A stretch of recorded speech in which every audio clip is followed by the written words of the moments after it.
사무엘하 17장 우리 1절에서 14절의 말씀입니다. 제가 한 절, 우리 여러분이 한 절 교독하겠습니다.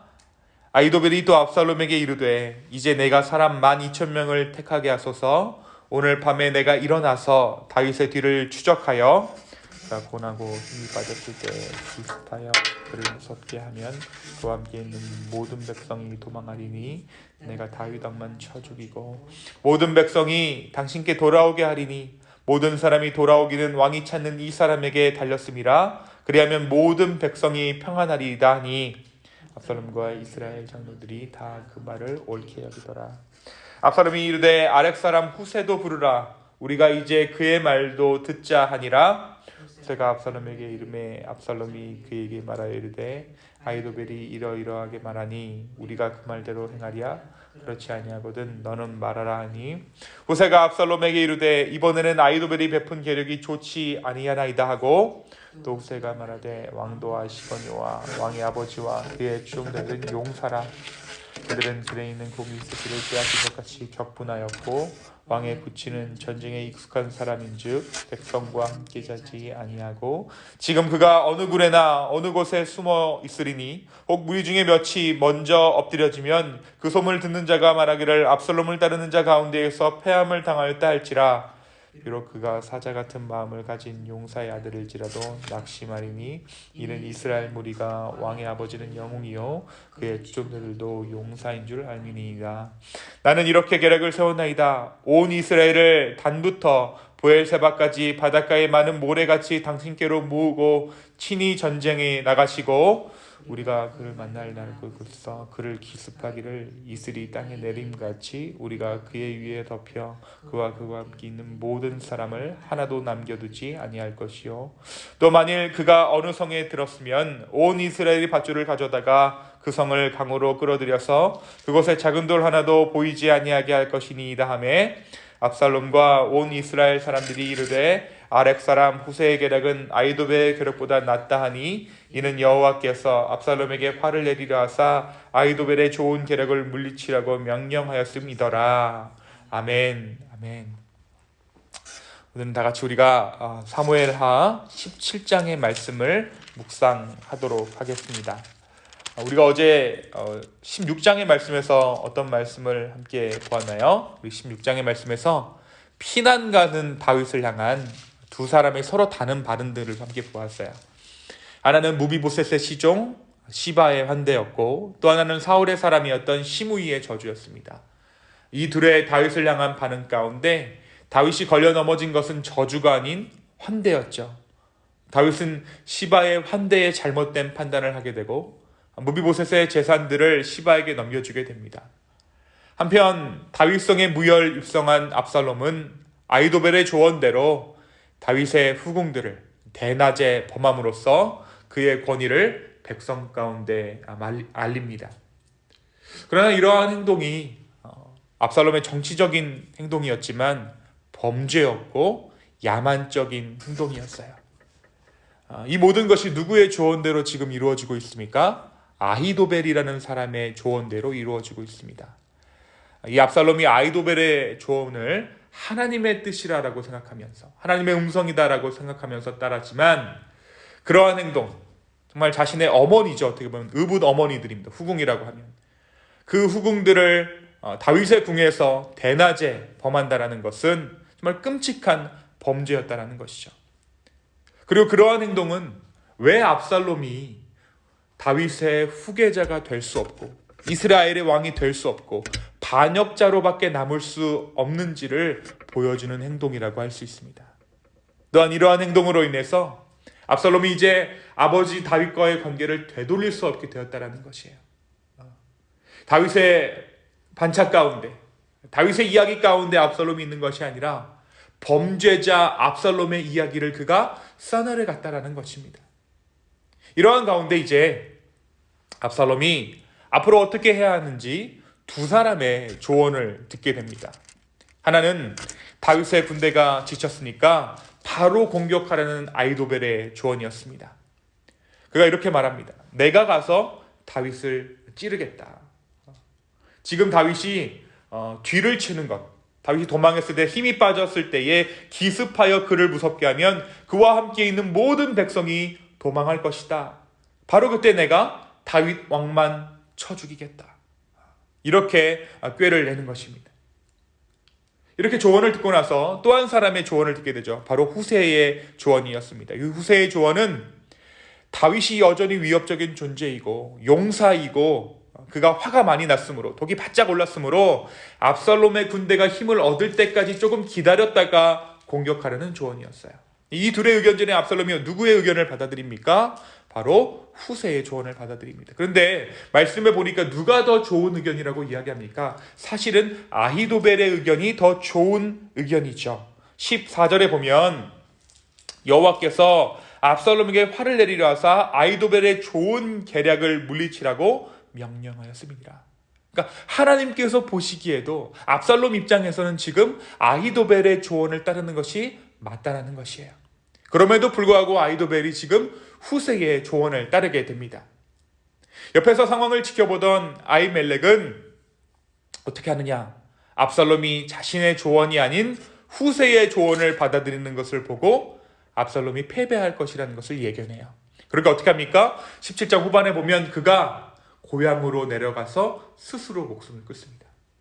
이제 압살롬이 패배하겠구나 하면서 스스로 자살해버려요.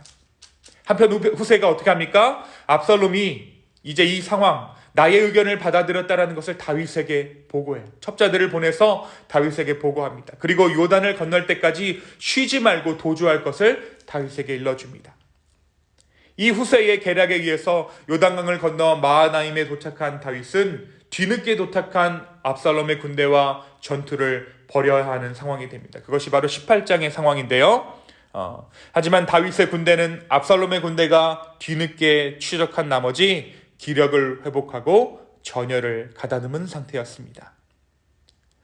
또한 오늘 말씀이 기록하는 한 가지는 하나님께서 다윗의 기도를 들으셨다라는 것이에요. 우리가 어저께 말씀에도 우리가 함께 보았듯이 31장 15장 32절에 보면 어떤 사람이 다윗에게 알리되 압살롬과 함께 모반하던 자들 가운데 아히도벨이 있나이다 하니 다윗이 이르되 여호와여 원하옵건대 아히도벨의 모략을 어리석게 하옵소서.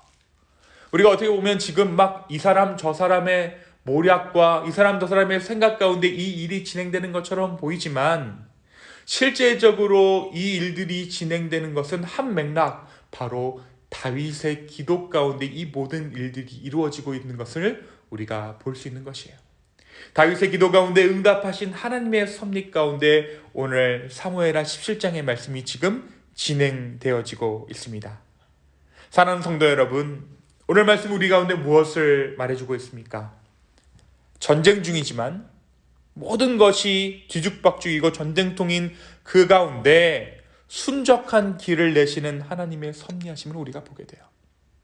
다윗이 인정한 대로 지금 이 일, 정말 압살롬이 자신을 반역하고 이스라엘이 서로 쪼개져서 서로 대적하는 이 일이 자신의 잘못이고 자신의 과오지만 하나님은 그 엉망진창이 되어버린 그 순간에도 다윗을 위한 순적한 길을 내시고 그리고 하나님께서 구원하시는 그 구원을 다윗의 인생 가운데 정말 베풀고 계시는 것을 우리가 보게 된다는 것입니다. 사랑하는 성도 여러분, 믿는 자의 삶이란 이와 같습니다. 믿지 않는 자와 똑같은 삶의 무게를 안고 때로 고통을 당하죠. 우리가 근데 잘 생각해 보면 인간은 어쩔 수 없는 죄인이기에 이런저런 죄악들로 인해서 죄악의 무게가 우리의 삶을 짓누를 때가 있어요. 왜 우리의 삶 가운데 이런 일이 있을 수밖에 없습니까, 하나님? 근데 묻다가 보면 결국엔 내가 죄인이어서 그런 거예요. 그래서 그 죄악의 무게가 우리를 짓누를 수 있습니다. 그래서 어쩔 수가 없는 것이죠. 정말 그럴 만한 일을 당할 만도 싼 우리의 모습을 우리가 보게 된다는 것입니다. 그래서 겉으로 보기에는 믿지 않는 자의 삶의 여정과 다를 바가 없어 보여요. 다른 사람이 겪고 있는 고통도 내 안에 있으니까요. 게다가 그 사람은 정말 자신이 원하는 대로 삶을 살아가지만 우리는 이유도 알잖아요. 우리가 죄를 지어서 이렇게 됐다는 것을 알기 때문에 어쩔 방도가 없는 것입니다. 그런데 오늘 말씀에서 다윗이 정말 그 전쟁통 가운데서 하나님께서 베풀어 주신 은혜를 맛보았듯이 그럼에도 불구하고 삶은 온통 고통뿐이고 곤란한 결정을 해야 할 순간들의 연속이지만, 그러나 그 가운데 하나님께서 우리의 삶 가운데 은혜를 베푸시는 것, 그 가운데서도 오롯이 살 길을 내시는 주님을 바라볼 수 있는 것, 그것이 바로 우리가 오늘 이 아침에 기도하는 이유입니다. 그것이 바로 오늘 말씀이 우리에게 주시는 위로인 줄로 믿습니다. 오늘 말씀에 보면 그럼에도 불구하고 하나님께서 다윗에게 구원의 길을 내시잖아요. 이 말씀 17장 후반에 보면 다윗에게 또한 여러 백성들 가운데 함께하는 일들을 허락해 주세요. 다윗 가운데 수많은 무리들을 허락하여 주시고 다윗이 또한 그곳에서도 공동체를 이루게 해주십니다. 정말 삶의 무게 가운데서도 오롯이 살 길을 내시는 주님을 바라볼 수 있는 것, 그 가운데 온전한 주님을 바라보는 저와 여러분 되기를 예수님의 이름으로 축원합니다. 다윗은 아들이 반역하고 하루아침에 도망자가 된 현실을 부정하지 않습니다. 그 이유가 무엇인지 묻지도 않습니다. 다만 그 상황 가운데 임하실 구원의 하나님을 기다릴 뿐입니다. 저와 여러분이 겪게 되는 여러 가지 문제들을 탓으로 돌리자면 여지없이 우리의 죄악 때문이지만, 거기에서 멈추는 것이 아니라 그럼에도 불구하고 우리를 구원하시는 하나님의 은혜를 기대하는 저와 여러분 되기를 예수님의 이름으로 축원합니다. 또한 오늘 말씀 가운데 다윗의 기도에 응답하시는 하나님을 우리는 발견합니다. 다윗이 하나님께 기도했던 그 기도, 정말 아이도벨의 그 지혜로움을 어리석게 해주십시오 라는 그 고백, 하나님께서는 다윗의 이 기도에 응답해 주셨습니다. 그런데 재미있는 것은 사실 다윗 스스로가 이 기도를 기억했는지 안 했는지는 성경에 기록되어 있지 않아요. 그냥 한 절로 다윗이 하나님 앞에 기도했다, 거기까지만 지금 기억하고 있다는 것이죠. 그러나 하나님은 다윗의 이 기도를 응답해 주셨다는 것이에요. 실제로 아히도벨은 자신의 모략에 자식이가 넘어가 끝내 자기 손으로 자기의 목숨을 끊는 비참한 최후를 맞게 됩니다. 사랑하는 성도 여러분, 하나님께서는 우리가 기억하지 못하는 그 기도까지도 응답하시는 하나님이세요. 우리가 아는 그 기도에 대해 반드시 응답하시는 주님이십니다. 그런데 우리가 이럴 때가 있을 것 같아요. 우리가 지금 이 상황에서는 이게 맞아서 기도하는데 예전에 기도했던 것과는 전혀 다른 기도를 할 수도 있습니다. 그때는 그게 맞았는데 지금은 그게 틀린 상황이 되는 것이죠. 그런데 하나님께서는 이 모든 기도의 상황들을 종합하셔서 하나님께서 바라시는, 하나님께서 원하시는 가장 신실하고 선하신 방법으로 우리의 삶을 인도하고 계신다는 것입니다. 오늘 다윗의 기도를 응답하셔서 하나님의 살아계심을 그의 삶 가운데 확인시켜 주신 그 주님께서 우리의 기도를 듣고 계심을 우리가 인정하게 되기를 소망합니다. 다윗은 하나님의 인도하심을 전쟁 가운데 받았습니다. 또한 여러 사람들이 함께하는 축복을 그의 기도 가운데 응답받았어요. 그 길을 외롭게 하지 않으셨습니다. 다윗은 단독자로서 하나님 앞에 서는 시간을 통과하는 중이었지만 그럼에도 주님은 그에게 많은 사람을 붙이셔서 외롭게 하지 않으셨어요. 믿음의 공동체와 함께 우리의 기도를 들으시는 그 주님께 우리 마음 가운데 있는 이야기들을 온전히 올려드릴 수 있는 이 아침 되기를 예수님의 이름으로 소망합니다. 이 시간 함께 기도하시겠습니다.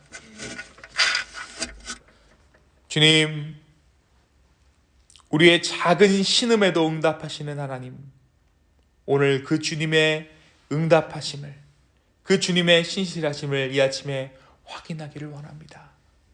주여, 우리 가운데 말씀하여 주시고, 주여, 우리가 그 말씀을 듣고 온전히 순종하게 하여 주시옵소서. 주님 또한 정말 그 전쟁 중에라도 하나님의 인도하심을 받았던 다윗처럼 우리의 삶의 고통의 순간 가운데서라도 하나님의 인도하심을, 하나님의 구원을 바라는 우리 모두 될 수 있도록 주여 축복도 하여 주시옵소서. 주님, 우리를 긍휼히 여겨 주시옵소서. 감사합니다. 이 모든 말씀 살아계신 예수 그리스도의 이름으로 기도하였습니다. 아멘. 아멘.